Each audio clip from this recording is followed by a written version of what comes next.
신약성경 마태복음 28장 18절에서 20절 말씀이고요. 네, 앞에 또 말씀도 띄워드리니 함께 참고하셔도 되겠습니다. 함께 석절이기 때문에 세 절이라서 함께 한 목소리로 읽어보도록 하겠습니다. 시작. 예수께서 나와 말씀하여 이르시되 하늘과 땅의 모든 권세를 내게 주셨으니 그러므로 너희는 가서 모든 민족을 제자로 삼아 아버지와 아들과 성령의 이름으로 세례를 베풀고 내가 너희에게 분부한 모든 것을 가르쳐 지키게 하라. 볼지어다 내가 세상 끝날까지 너희와 항상 함께 있으리라 하시니라. 아멘. 네, 오늘의 말씀 제목인데요. 함께 읽어보도록 하겠습니다. 시작. 대위임령 Great Commission. 며칠 전에 제가 영상 하나를 봤거든요. 근데 그 영상을 오늘은 조금 먼저 하나 보여드리고자 합니다. Bundan kurtulamayacaksınız. Hepinizi saygıyla selamlıyorum.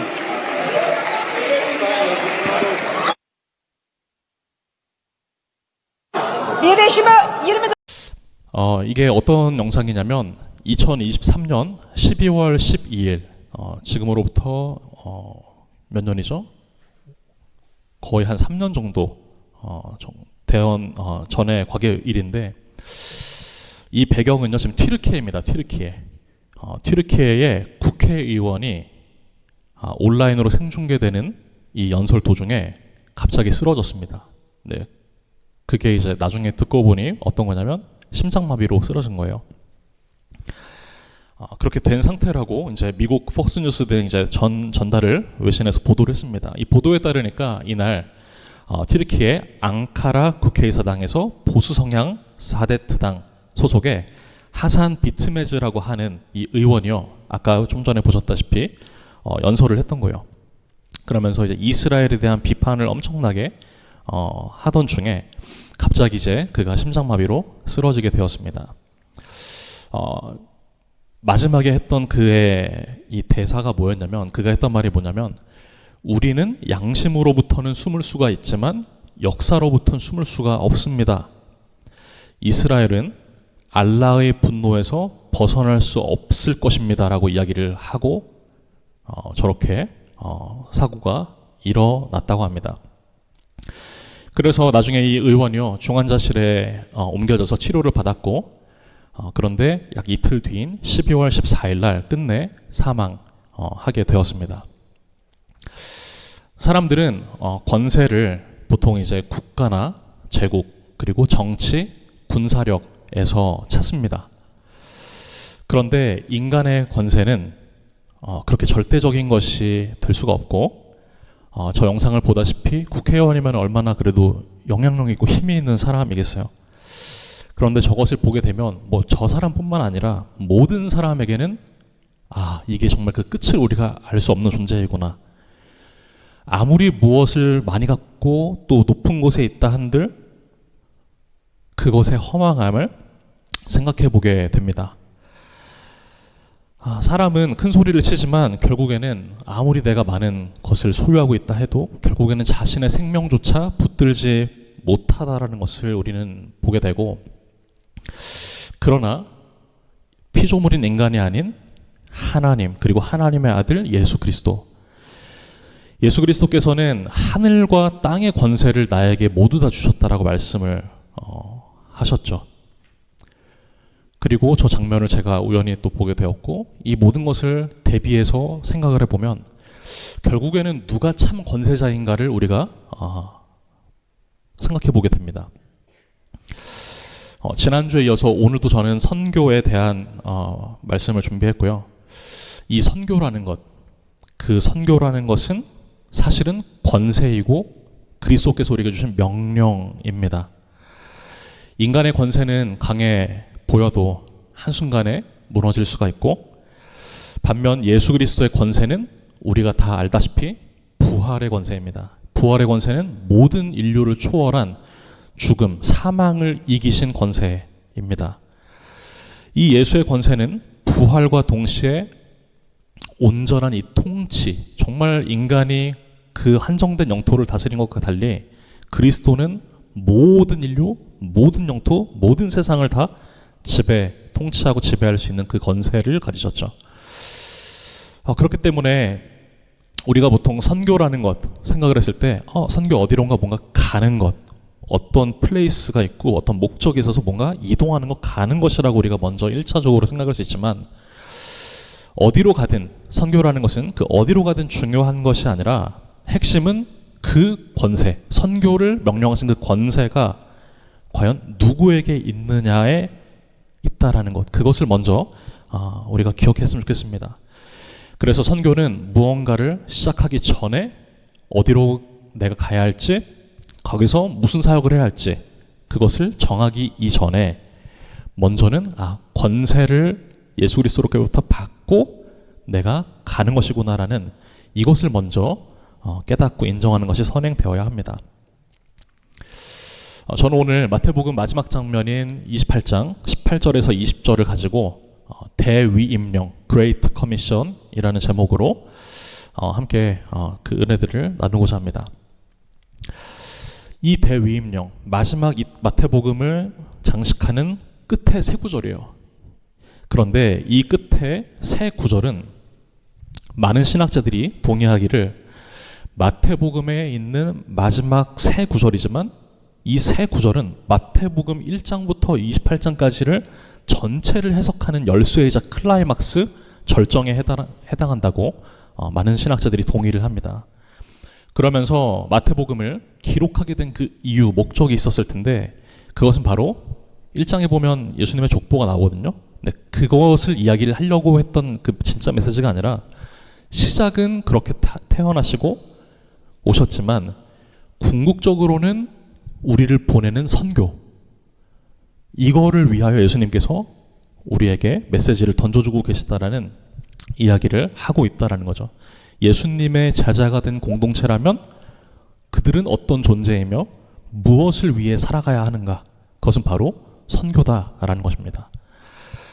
그래서 예수님께서 너희는 가서 모든 민족을 제자로 삼아라라고 말씀을 하셨는데, 이걸 통해 우리가 알 수 있게 되는 것은 선교는 교회가 하고 싶으면 하고 조금 여러 가지 상황이 그렇든 뭐가 그렇든 뭔가 이유가 생겼을 때는 하지 않는, 뭔가 이제 더하고 뺄 수 있는 그런 사역이 아니라는 것. 그런데 이 선교라는 것은 특별한 일부의 사람들만 감당하는 과업도 아니라는 것. 이 선교라는 것은 부활하신 주님께서 자신의 공동체, 자신의 사람들에게 직접 권세를 주시고 이것을 선택이 아닌 명령으로 주셨다라는 것. 그러므로 마태복음에서 말하고 있는 이 선교는 결국 교회가 존재해야 되는 이유이자, 그리고 교회가 결코 선교와는 분리될 수 없구나라는 이 권세에 기반한, 우리가 마땅히 선교를 해야 되는 존재이구나라는 이 근본적인 바탕 위에 서 있다라는 것을 이야기를 하고 있는 겁니다. 마태복음 28장 19절을 보게 되면 그러므로라고 이제 시작이 되거든요. 그러므로. 그런데 그것보다 한 절 앞에 보면 18절에 선언이 있었습니다. 18절을 우리가 함께 읽어보도록 하겠습니다. 시작. 예수께서 나와 말씀하여 이르시되 하늘과 땅의 모든 권세를 내게 주셨으니. 예수님께서 선교를 내가 너희들을 보낸다, 이 땅끝까지 가서 전해라 라고 하시기 전에 먼저 말씀하셨던 포인트가 바로 18절이었습니다. 하늘과 땅의 모든 권세를 내게 주셨으니, 이 권세를 힘입어서 예수님이 제자들에게 이렇게 가자, 이렇게 해야 라고 말씀을 하고 계신다는 거죠. 그래서 결국 예수께서 하늘과 땅의 모든 권세를 가지신 분이시기 때문에 우리도 예수님을 따라서 세상 바깥으로, 교회가 가만히 가두어져서는 안 되고 세상 바깥으로 나가야만 한다라는 것을 저는 오늘 여러분들과 나눌 겁니다. 나가서 그 소식을 전하는 존재가 돼야 된다는 거. 바꿔 말하면 예수님이 모든 땅과 하늘의 권세를 가지고 명령하셨기 때문에 이것은 사실 우리가 개인적으로 나 선교 헌금 많이 해, 나 어느 나라 가봤고 어느 지역 가서 이런 선교 해봤어, 인간이 이제 자기의 열심으로 한다라고 착각할 수 있지만 이것은 인간의 열심으로 시작된 게 아니고 선교는 예수 그리스도의 권세를 가지고 그 명령에 힘입어 시작됐다라는 것이 선교다. 사실 이 점을 살펴보려면 이제 예수님이 승천하신 이후에 실제로 그리스도의 이 명령을 따라 사람들이 초대교회에서 어떻게 했는지가 또 되게 중요하거든요. 초기의 그리스도인들은 예수님을 단지 뭔가 종교적인 선생님, 랍비가 아니라 그분은 만주의 주다라고 수많은 초대교회 신자들이 고백하기 시작했습니다. 그런데 이것이 얼마나 크고 또 위험한 것이었냐면 당시의 로마 제국, 그렇죠? 정치적인 질서, 종교적인 질서 속에서 굉장히 급진적이고 혁명적인 선언이 바로 예수님은 만주의 주이십니다라는 이 고백이었다는 거죠. 왜냐? 당시에 이제 로마 제국에 황제가 있잖아요. 황제라고 하는 것은 바꿔 말하면 그가 주입니다. 로마의 전 영토를 다스리는 그가 주님인 거예요. 그런데 황제가 주님입니다라고 이야기를 하지 않고 그 시대에 예수가 주라고 고백을 한다는 것은 당시의 초대교회 신자들은 로마의 이 황제의 통치를 받았다기보단 또 다른 통치를 그들이 받고 있었구나. 그들에겐 로마에 흐르는 로마법에 따른 어떤 질서가 아니라 그들만이 또 더 상위로 인정하고 있었던 다른 질서가 있었구나. 그들이 로마 황제에게만 충성하는 그 모습이 아니라 그것을 뛰어넘는 또 다른 그 충성의 대상자가 있었구나라는 그와 같은 사실을 우리들은 이 초대교회 신자들을 통해서 보게 된다라는 거죠.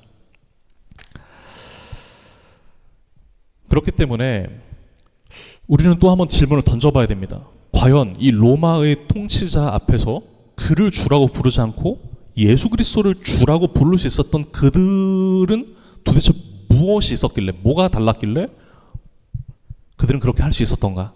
그것은 바로 권세입니다. 서두에 제가 말씀드렸다시피 권세라는 이 핵심 키워드가 예수 그리스도께 있음을 경험을 했기 때문에 죽음을 이기고 부활하셨다라는 그 소문이 입소문을 통해서 엄청 쫙 퍼졌잖아요. 그러므로 권세가 예수 그리스도께 있었던 거였구나라는 것을 경험했고 알았기 때문에 이런 맥락에서 선교가 진행이 되었고 그들은 로마 통치의 주권이 아닌 또 다른 통치, 바로 예수 그리스도를 주로 인정하는 이와 같은 삶을 그들이 살게 되었다라는 것이에요. 저는 오늘 이 마태복음에서 선교를 어떻게 말하고 있는지, 그 핵심이 뭔지, 첫 번째 키워드를 먼저 권세라고 제가 말씀을 드리고 있는 거고, 두 번째 키워드와 함께 그 두 번째 키워드를 푸는 방식을 가지고서 설교를 펼쳐가려 합니다. 한번 읽어볼까요? 시작. 마태복음에서 선교의 핵심은 제자 삼기에 있다. 네. 마태복음에서의 선교의 핵심, 마지막 세 절이 전체를 해석한다고 했잖아요. 이 세 절의 핵심은 또 제자 삼기였다라는 거죠. 이 대위임령에서 핵심 동사가 있습니다. 핵심 동사는 노란색으로 제가 표시해드렸어요. 그러므로 너희는 가서도 있고요. 세례를 베풀다라는 동사도 있고, 그리고 가르쳐 지키게 하다라는 동사도 있습니다. 그런데 이와 같은 이 동사 또는 그 비슷한 형태의 분사가 있지만 이것의 가장 핵심 키워드는 초록색으로 표시된 제자로 삼아를 중심으로 가서 세례를 베풀고 가르쳐 지키게 하라라는 이 세 가지의 키워드가 존재하게 되는 건데요. 그렇기 때문에 마태복음에서 말하고 있는 선교의 본질은 단순히 뭔가 복음을 전하는 활동, 액션에 있다기보다도 뭔가 얼마나 많은 사람한테 세례를 베풀었냐에 있는 것도 아니고, 마태복음에서 집요하게 들고 파고 있는 이 핵심은 바로 제자를 만들고 있냐가 성경이 오늘 우리에게 이야기해주고 있는 메시지다라는 거예요.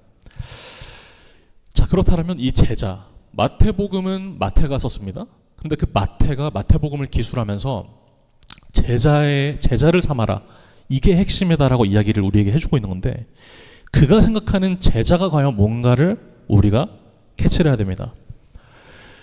마가복음이나 누가복음에서 보통 제자라고 했을 때에는 12사도, 당시 예수님을 가장 가까이서 따라다녔던 그 제자들을 가리키는 경우가 대부분이에요. 그런데 마태복음에서는 그가 제자라는 용어를 쓸 때는 12제자로만 국한이 되지 않습니다.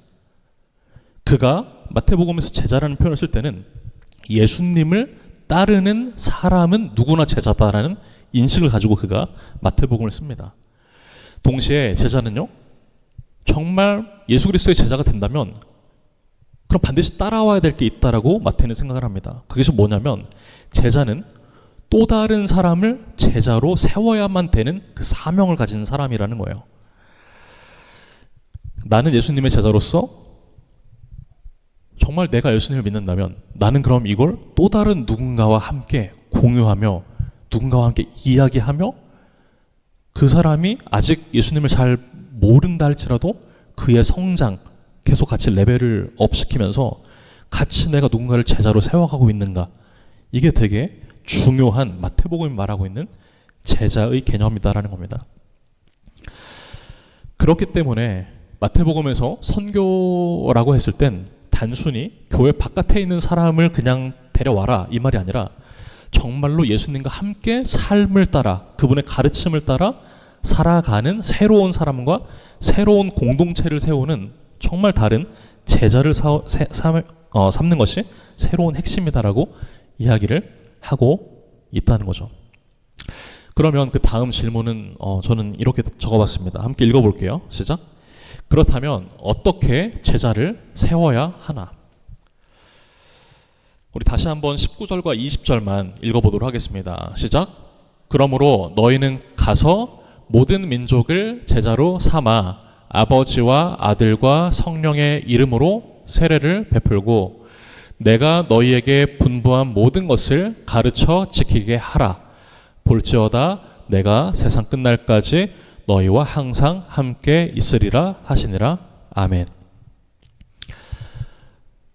앞에 질문이 뭐였죠? 그렇다면 어떻게 제자를 세워야 되나에 대한 대답이 바로 저 노란색 두 가지입니다. 예수님께서는 성경을 통해서 마태복음을 통해서 제자를 삼는 방식을 크게 두 가지로 제시를 해주고 있는 겁니다. 첫 번째는 세례고요. 세례를 베푸는 것, 세례. 두 번째는 하나님의 말씀을 가르쳐서 지키게 하는 것. 이 두 가지로 제자를 만들 수 있고 삼아야 된다라고 이야기를 한다는 거죠. 자, 세례. 세례라는 것은 어떤 건가요? 그냥 쉽게 여러분들의 표현으로 한 두 분에게만 질문을 드려보겠습니다. 사모님? 사모님이니까 한번 해봐야죠. 자, 세례. 그냥 편안하게 설명을 한번 해보시죠. 세례는 뭐죠?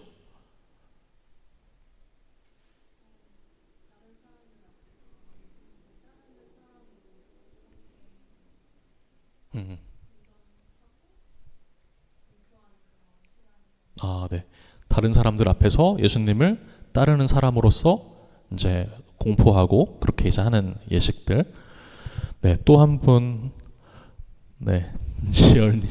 그냥 정답은 딱히 정해진 정답은 없습니다.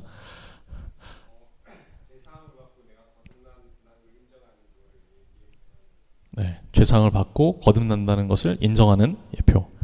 맞습니다. 두 분 다 말씀하신 게 맞고요. 제자 삼는 방식의 크가지 두 번째 중에 첫 번째는 세례라고 했는데, 이 세례라는 것은 내가 예수 그리스도를 구주로 인정합니다. 그러니까 죄 많은 나를 용서해 주신 그 분이 구주시라는 것을 내가 인정합니다. 잘 믿어보겠습니다라고 하는, 그쵸? 어떻게 보면 겉에서 볼 땐 인간의 결단이 될 수도 있어요. 그런데 이 세례라고 하는 것의 핵심은 인간이 내가 구주를 따르겠습니다라고 하는 그 결단보다 조금 더 중요한 의미가 있다면 그것은 바로 하나님의 은혜 안으로 내가 들어가겠습니다라고 하는 표시다라는 거죠. 이렇게 마태는요, 세례를 이 제자가 되기 위한 시작점에 세례라는 것을 먼저 두게 되었고, 그러면서 이 세례를 받은 그 제자는 이제부터는 자신의 인간의 공로나 내가 예수님을 구주로 인정했으니까 따라갈 거야 라는 그 결정보다는 하나님께 나는 선물을 받았구나, 내가 하나님께 그 죄사함을 받았구나라는 그 은혜에 기초하는 것이 세례다라는 거죠. 하지만 이 세례만 준다고 해서 그 사람이 제자가 되느냐? 결코 그렇지 않다라는 겁니다. 세례만 주고 그래 이제 너 그 예수님의 은혜를 알게 됐으니 은혜대로 이제 앞으로 사세요 라고만 해서는 결코 그가 제자가 될 수 없다라는 것. 그것은 바로 무엇이냐면 세례 다음 반드시 하나님의 말씀대로 가르치고 지키게 하는 것이 뒤따라야 된다라는 이야기입니다. 마태복음의 관점에서 이 제자는요, 단지 예수님에 대해서 배우는 사람. 저도 이제 청년들을 가르치다 보면 은혜를 아는 사람도 있고 열심히 또 지식을 습득하려고 하는 사람들도 있는데 이게 두 가지가 같이 가야 되더라고요. 계속 성경 공부만 하고 계속 지식만 쌓다 보면 이 사람이 아는 거는 많아지는데 실제로 그걸 내 마음에 죄사함을 받았다라는 걸 느끼게 되거나 아니면 거기에 따른 나의 삶이 변화되는 모습이 보이지 않는 경우가 좀 있었던 것 같아요. 결국은 세례를 받은과 동시에 그 말씀을 가르쳐서 지키게 하는 것이 반드시 뒤따라와야 그것이 바로 마태복음이 말하고 있는 제자를 삼는 것이다 라는 이야기예요. 근데 여기서 하나 또 놓치기 쉬운 게 있습니다. 가르쳐서 그가 알게 하라라고 성경은 말하지 않고 뭐라고요? 가르쳐서 지키게 하랍니다. 가르쳐서 지키게 하라. 무슨 말이냐면 이 선교라는 것은 단순히 내가 그에게 복음을 전했어. 그랬더니 그가 알겠대, 대충 이해했대. 이 정도로 끝날 수 있는 것이 아니다라는 거죠. 무슨 말이냐면 그것을 가르쳐 알게 하라. 그것을 배워서 아는 것과 그것의 가치를 알게 돼서 지키려고 하는 것은 이건 완전히 다른 겁니다. 다시요. 그것을 아는 것과 그것의 가치를 알아서 지켜내려고 하는 것은 전혀 다른 차원이다라는 이야기예요. 우리가 정말로 내가 각자 뭔가 소중히 여기는 게 있어요. 소중히 여기는 게 있다면 우리는 그거를 지키는 데까지 나아가게 됩니다. 소중한 게 있으면 그거 그럴 거야. 그렇대 아는 것에서 멈추지 않고 정말 소중하면 그걸 반드시 지키려고 합니다. 지키려고. 자, 저희는 지금 첫 번째 중요한 키워드 권세를 받고요. 그리고 제자 삼기를 받습니다. 제자 삼기에는 두 가지 세례가 있었고 또 하나 뭐예요? 가르쳐 지키게 하는 것. 자, 그 다음 이제 마지막 세 번째로 저는 선교의 본질이자 특징을 두 가지로 여러분들과 제시하고 마무리를 하려 합니다. 선교의 본질이자 특징 크게 두 가지가 있는데요. 첫 번째는 따라하겠습니다. 사람 중심. 네. 선교라는 것은 삶의 방향을 예수님으로 인해 완전히 바꾸게 되는 것. 그리고 그 사람의 존재의 질서가 완전히 새로워지는 것. 이게 중요했는데 예수님이 더 중요해진 질서가 바뀌죠. 그리고 이 선교라고 하는 것은 어떠한 어디에 가서 무슨 일을 하는 게 사실 선교가 아닌 거예요. 많은 사람들이 오해를 하지만 그것은 선교는 어떠한 일이라기보다는 하나님의 뜻에 복종하는 길로 그곳에 사는 거기에 거주하고 있던 그 영혼들을 이끄는 일이 바로 선교입니다. 말씀을 준비하다가 제가 청년 때 일이 생각났어요. 저는 여름마다 이제 농촌 봉사활동을 당시에 이제 형님들, 누님들과 함께 갔었고요. 그때만 생각하면 약간 좀 억울한 게 제가 조금 키도 있고 덩치도 있다 보니 뭐요? 이제 농촌 봉사활동하면은 뭐 우리가 몸만 가는 거 아니잖아요. 막 이런 거 키보드 실지 의자 실지 뭐 심지어는 어떤 때 막 강대상을 가지고 갈 때도 있고 뭐 기본 막 스피커, 그죠? 모니터 스피커 또 무슨 스피커 뭐 릴선 뭐 엄청 많아요. 억울해요. 뭐 억울한 건 아닌데 항상 이제 그럴 때마다 야 영빈아 거의 뭐 청년 막내니까 일로 와. 야 우리 선발대 가자. 선발대. 처음에는 선발대가 뭔지 잘은 모르니까 훌륭한 일 먼저 가서 내가 하는 거구나 했는데 하여튼 선발대 담당은 늘 저였던 것 같아요. 그래서 당시에 이제 나이 많은 그 회장 형님과 함께 아직도 생각나는 딱 그 장면이 그 포터에 우리 운전해 주시는 그 분, 그리고 가운데 이제 덩치 큰 제가 껴안고 이쪽에 이제 그 나이 많은 회장님 짐 다 싣고 이제 우리 셋이서 이제 그곳을 내려가는 걸. 아, 나는 좁은데 이게 막 그렇게 해서 저기 멀리까지 가면 뭡니까? 가서 또 사람들이 오기 전에 얼른 또 막 다 내려서 다 이제 세팅을 하는 거야. 하여튼 그러면서 지역이 아직도 생각나는 게 전북 지역이었던 것 같아요. 전북까지 쭉 이제 몇 시간을 걸쳐서. 근데 뭐 너무 감사한 거죠, 사실. 좋은 거고. 덕분에 뭐 건강도 더해졌고. 근데 국내 선교를 이제 가면 어떻습니까? 뭐 선발대 하는 사람들은 선발대 일을 하고, 또 어떤 사람들은 국내 선교팀, 이제 농촌에 가서 할아버지 할머니들이 대부분이지만 그분들께 이제 약간 뭐 장기자랑, 재롱잔치 같은 걸 좀 이제 해드려야 되니까 공연팀이 있어요. 그리고 아무래도 그곳이 또 이제 뭐 논밭이 있다 보니까 이제 고추 따는 팀, 고추밭 팀, 또 어떤 팀은 또 이제 누나들, 언니들 위주로 이제 식사 담당 팀, 또 뭐 예배팀은 또 이것도 하고 저것도 하지만 예배팀, 또 이제 도배팀, 이제 어르신들 집을 또 다시 싹 도배해드리고 집 옮겨드리고 정비하는 도배팀. 저는 도배팀. 가서 또 도배팀 또 해. 그래서 근데 어쨌든 근데 너무 좋고 즐거운 거예요. 이게 덕분에 뭐 도배를 형들하고 하면서 이제 배우기도 하고 뭐 재미도 있고요. 그러다 보면은 또 이제 시간이 지나면 이제 누나들이 이거 드세요 하면서 이제 간식도 갖고 오고 또 이제 음료수도 가지고 오고.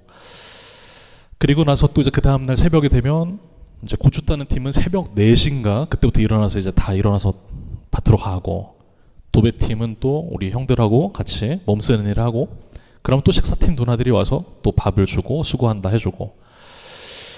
그리고 나서 저녁에는 이제 어르신들이 좀 일찍 잠드시잖아요. 보통 6시인가 7시면 잠드시더라고요. 그러면 이제 그분들 잠드시기 전에 최대한 빨리 5시고 이제 가가호 방문해서 2인 1조, 3인 1조에서 이제 복음 제시를 하러 가는 거예요. 똑똑똑 계십니까? 예, 저희 교회에서 왔는데요. 잠깐 뭐 좀 이야기 좀 해도 될까요? 사형리 전하고. 그리고 나서 또 마지막 날 밤에는 이제 어른들 다 모여서 이제 공터에서 차력쇼 하고 막 드라마 하고 몸찬양 하고 또 우리끼리 모여서도 한밤중엔 집회도 하고. 그러면서 쭉 이제 이런 생각들을 해보니 다 추억인 거예요. 너무 행복했던 추억들. 근데 누군가는 또 옛날에 내가 엄청 일 많이 했어. 이제 이런 것만 또 이제 생각을 할 수 있지만, 선교, 그래. 여기서의 핵심은 뭐였을까? 결국 핵심은 일이 아니라 사람이었던 겁니다. 우리가 선교라고 하는 그 어떤 것을 해야 하는 그 일로만 여기게 되면 그것은 우리가 본질을 놓쳐버리는 게 되는 거잖아요. 선교에서 공연을 준비하든 뭐 요리를 준비하든 아니면 뭔가 뭐 다른 걸 또 뭐 서비스를 해드리든 그걸 다 일로만 보면 일만 하다 온 거밖에 안 되는 거예요. 하지만 뭐요? 거기에 계신 그 어르신들, 그 사람을 잡기 위해, 그들의 마음의 문을 열기 위해 무언가를 행하는 일로 보면 이건 바로 사람을 이끌기 위한 일이 되는 거예요. 이게 바로 선교다라는 거죠. 선교의 본질이자 특징 첫 번째가 바로 사람 중심이다라는 겁니다. 그런가 하면 두 번째로 선교의 본질이자 특징 두 번째, 자 따라 해주시면 감사하겠습니다. 밖으로 향하게 한다. 네, 첫 번째는 사람 중심, 두 번째는 밖으로 향하는 것입니다. 마태복음이 쓰여지던 당시의 공동체는요, 여러 압력과 긴장 속에 당시에 살았던 시대였습니다. 특별히 그리스도인들이라고 하는 사람 중에서도 율법을 엄청 강조해서 그 말씀에 아주 작은 말씀까지도 이건 칼같이 무조건 지켜야 되라고 했던 엄격했던 율법을 강조하는 흐름들도 있었고요. 또 다른 흐름에는 율법은 괜찮아, 이젠 좀 괜찮아, 좀 자유해도 돼, 그걸 좀 너무 지나치게 가볍게 여겨서 성령이 전부야, 성령만을 강조하는 흐름도 당시에 있었다라는 겁니다. 그러다 보니 그리스도인들 사이에서도 내부적으로 갈등과 분열이 있었던 것 같아요. 그런데 마태는 그와 같은 이 기독교 공동체를 단지 그래 너도 맞고 너도 맞으니까 우리가 싸우지 말자 이렇게 내부 결속만을 그가 다지기보다는 이것만이 능사가 아니다. 이렇게 하다 보면 언젠가 이거는 좁혀질 수 없는 무언가가 결국은 있는 건데 이게 아니라 예수님께서 말씀하셨던 게 뭐지? 공동체가 자꾸 안으로만 되는 게 아니라 밖으로 나가야 되는 거구나. 당신이 생각하는 걸 가서 또 전하세요. 당신이 생각하는 걸 또 가서 전하세요. 돼야 된다라고 생각을 했습니다. 오히려 이 기독교 공동체의 사람들을 예수님께서 주신 명령을 따라 밖으로 향하게 하는 것, 이게 선교의 본질이자 특징이구나. 한번 우리 앞에 있는 글씨 한번 읽어보겠습니다. 시작. 선교는 공동체를 안으로 묶는 것이 아니라 밖으로 향하게 하는 것이다. 자, 그런데 이와 같은 그 다음 질문이 저는 필요하다라고 생각을 했어요. 그 다음 질문 해보겠습니다. 시작. 교회가 안으로 묶이면 어떤 일이 생기는가?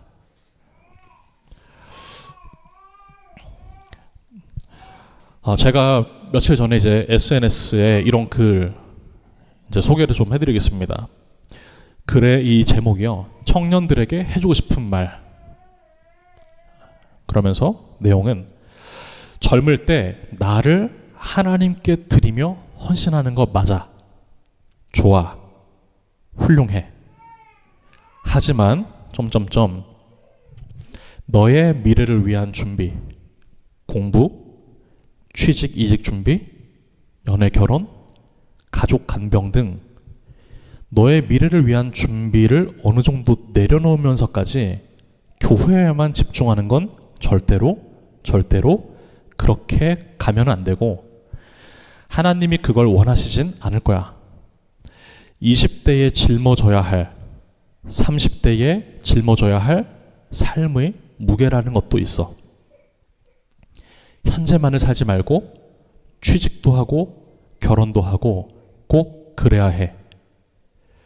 그것도 네가 이루어야 할 사명 중 하나야. 교회 안에 있는 시간보다 교회 밖에서 살아가는 시간이 더 많아야만 해 라고 어떤 아이를 키우는 아버지이자 목회자로서 누군가 너에게 이 말을 해준다면 넌 이 말을 어떻게 받아들이고 싶어? 라는 글이었습니다. 그런데 이 글 밑에 이제 댓글이 달리게 되는데 그 중에서도 이제 이런 댓글에 눈길이 좀 가더라고요. 그런 말 안 해주는 다수의 목사님들 케이스에게 하고 싶은 말. 왜 진작 말 안 해주셨어요? 덕분에 사회 부적응자 됐네요. 하나님을 섬기는 것만 강조하시고 그 말 순진하게 듣다가 결국 자본주의의 현실에 무너지고 제 옆에 목사님 말 잘 안 듣고 뺀질대던 친구는 스스로 준비해서 취직, 결혼, 투자 다 잘 됐네요. 이제 와서 목사님과 하나님을 쳐다보니 나이 많다고 토사구팽 됐네요. 그래요. 인생이 뭐 그런 거죠. 제가 순진했네요.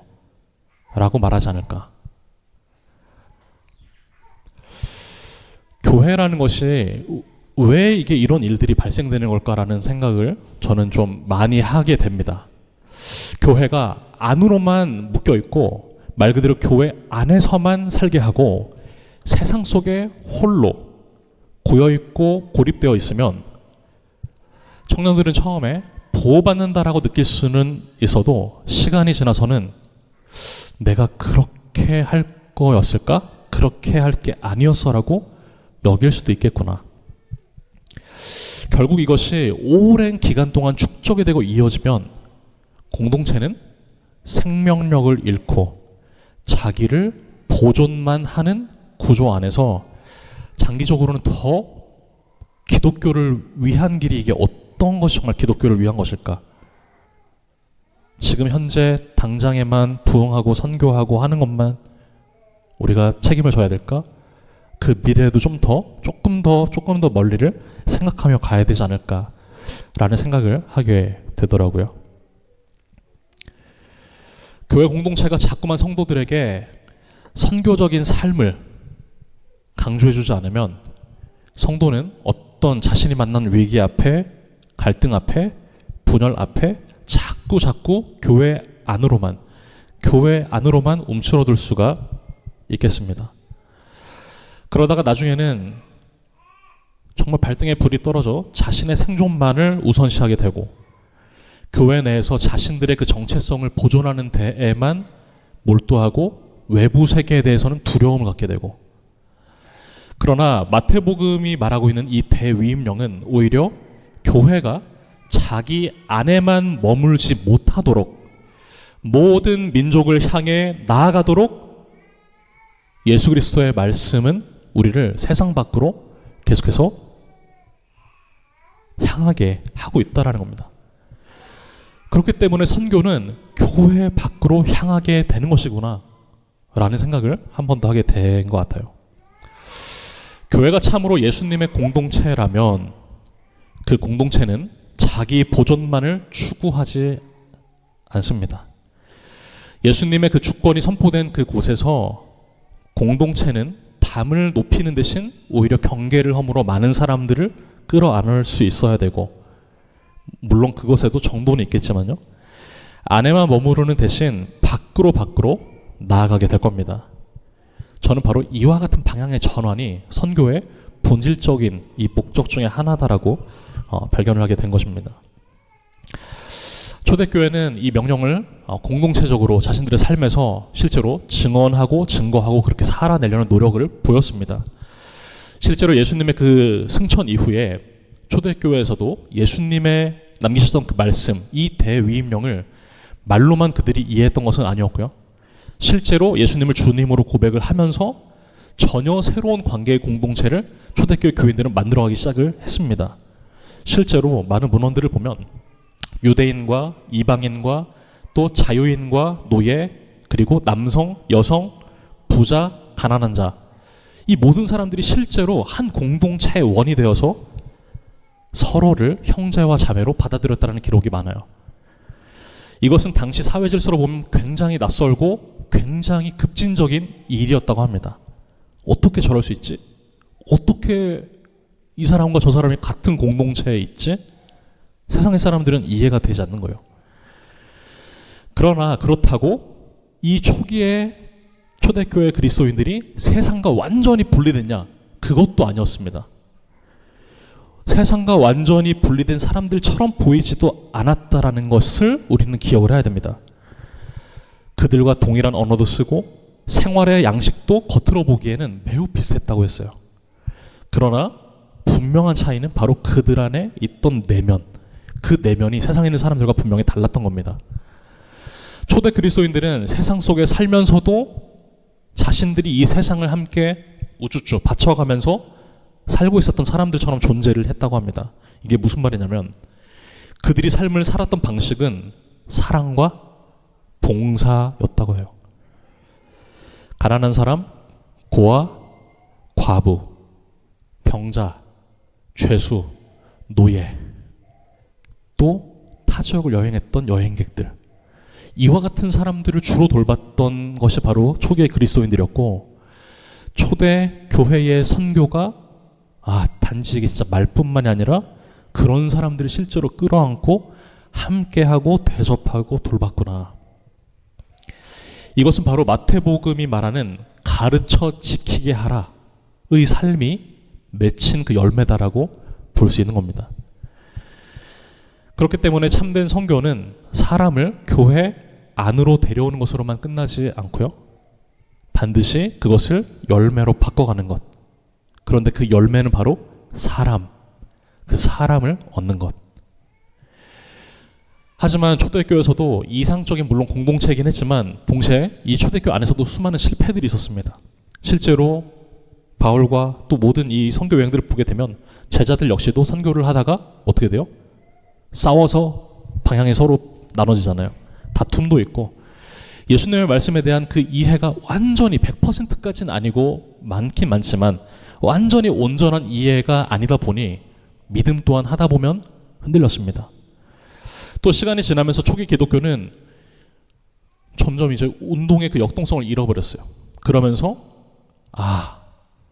선교를 감당하던 이 교회 그 공동체, 전혀 이 사람과 이 사람들이 모여서 저 사람들을 돕는다고 이해되지 않았던 이 공동체, 역동성을 갖고 있던 공동체가 점점 시간이 지나자 무뎌집니다. 제도화가 됩니다. 그러면서 그 속에서 사람들이 하나님의 통치에 대한 그 열망보다 점점 시간이 지날수록 하나의 종교의 기관으로, 이제는 우리의 이 종교 기관을 지키려면, 우리가 살아남으려면 어떻게 해야 되는 것인가라는 이와 같은 생존에 더 집착하는 위험도 실제로 역사 속에 드러났습니다. 그러면서 결국 이거예요.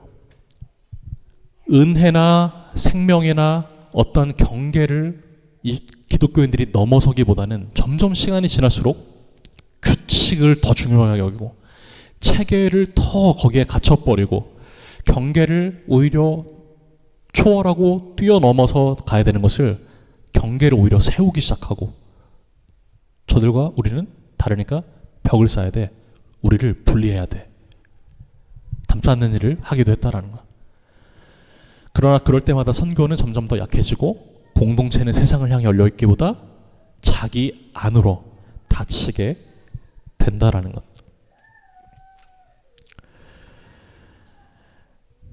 결국 교회는 안으로만, 자기 안으로만 모여서 우리 내부 결속만 다져서는 될 것이 아니라 끊임없이 밖으로 뻗어나가고 밖으로 행진하고 진행하고 밖을 향해 나아가야 된다라는 것. 그래서 오늘 말씀 마지막 구절을 보게 되면요, 20절에 노란색 우리 함께 읽어보도록 하겠습니다. 시작. 볼까지 너희와 항상 함께 있으리라 하시니라. 아멘. 예수님께서 이 마태복음 마지막 구절을 이렇게 약속을 주셨어요. 볼지어다 내가 세상 끝날까지 너희와 항상 함께 있으리라 하시니라. 말씀을 마무리하겠습니다. 선교는 인간의 그 자신감으로 수행되는 일이 아닙니다. 예수님의 임재 안에서 그분의 하늘과 땅을 다스리는 권세로 감당이 될 수 있고 그 권세를 가지고 해야 되는 일입니다. 그리고 제자 삼기는 세례와 가르쳐 지키게 하는 것, 곧 은혜와 순종의 삶을 통해 이루어지게 된다라는 것. 선교는 우리의 공동체를 자기 안에만 머물게 하지 않고 밖으로 향하게 해야 하는 것. 그런데 결국 이 모든 것은 우리의 능력으로가 아니라 예수님께서 주신 약속대로 내가 항상 너희와 함께 있을 것이다라는 주님의 약속 위에서만 가능하게 된다라는 것을 기억하고, 우리가 오늘 함께 다시 한번 새롭게 정립한 그 선교를 마음에 담고 함께 기도하고 마치도록 하겠습니다. 기도하겠습니다. 함께 기도하실 때에 하나님, 내가 정말 선교를 잘 감당할 수 있는 내가 될 수 있도록 도와달라고 함께 우리 자신을 위해 1분 정도 기도하고 제가 기도하고 마무리하겠습니다. 기도하시겠습니다. 하나님 아버지 감사합니다. 아버지, 주님께서 우리에게 주신 이 마태복음의 대위임령, 하나님, 우리가 정말로 권세, 우리가 선교를 생각할 때마다 어디로 가야 돼? 내가 가서 거기서 뭐 해야 돼? 라기보다 예수님께서 하늘과 땅의 권세를 가지셨다고 했고 그 권세를 가지고 우리에게 명령하셨지. 하나님, 이것은 권세를 사용하는 일입니다. 하나님, 우리가 예수의 권세를 우리가 늘 날마다 되새길 수 있도록 축복하여 주시고, 아버지 하나님, 또한 우리에게 제자 삼는 것, 하나님, 제자 삼는 것이 중요하다 하였습니다. 나 역시 하나님, 목회자든 또 우리 모든 성도님들이든 하나님, 나는 지금 다른 누군가와 함께 영적으로 교제하며 다른 연약한 사람들을 끌어주며 함께 우리가 제자 삼는 것으로 나아가고 있는가? 하나님, 그 속에서 내가 세례의 의미를 다시 한번 내가 잘 기억하고 있는가? 아버지, 또 내가 가르쳐 지키게 하라. 아버지 하나님, 그 말씀을 내가 잘 소중한 그 가치를 알고 지키고 있는지, 아버지 하나님, 또한 우리가 사람 중심으로 또한 우리가 살아가고 있는지, 아버지 하나님, 일 중심이 아닌 사람 중심이 될 수 있도록 아버지 하나님, 우리가 자꾸 안으로가 아닌 밖으로 수많은 그 영혼들을 향해 나아갈 수 있도록 우리를 축복하여 주시옵소서. 하나님 아버지, 오늘 귀한 예배 가운데에 성령님 우리에게 깨닫게 하시고 또한 듣게 하시니 감사합니다. 하나님 더욱더 생명의 말씀 따라 하나님 이 땅에서 우리가 마지막 날까지 또한 주님의 주신 사명을 잘 감당할 수 있도록 축복하여 주옵소서. 이제는 우리 구주 예수 그리스도의 은혜와 하나님의 사랑하심과 성령님의 교통, 인도, 위로하심이 오늘 이 자리에 모여 하나님의 말씀 듣고 기도하고 찬양하였던 사랑하는 모든 인투교회 성도들과 또한 이 자리에 함께한 모든 귀한 영혼들, 또한 우리 사랑하는 조국교회 위에 이제로부터 영원토록 함께 계실지어다. 아멘.